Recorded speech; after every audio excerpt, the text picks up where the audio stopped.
Espainiako gobernuak bere ordezkaritzaren bitartez, Carlos Urquijoren bitartez, enegarren inposaketa egin nahi dio udal honi, eta horregatik gaur inposaketa hori salatzeko udalbatza deitua izan da.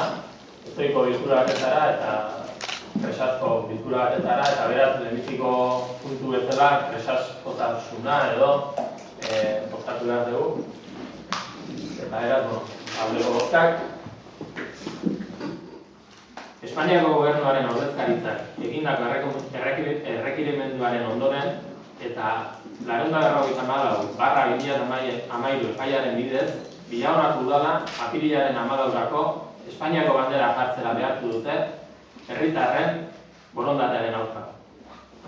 Epaia betetzerakoan, Villagonako udalak, Euskal Herria Bildu eta Alderdi Jeltzaleak ondorengo adierazpena helarazi nahi die herritarrei.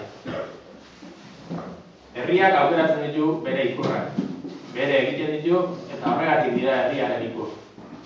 Aldiz, legearen indarrez inposatutakoak badira, orduan, inposizioaren ikur bihurtzen dira.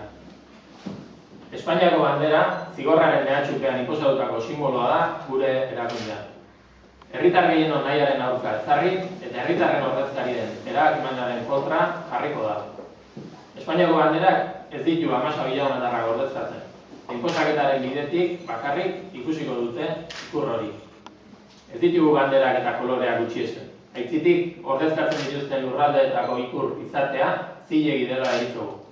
Baina era berean argi dugu nongoa garen eta zer ordezkatzen gaitu. Hau guztiak kontutan hartuta, Villagonako udalak herritar guztiei dei egiten die etxeetako leiho eta balkoietan ikurrina zintzilikatzeko.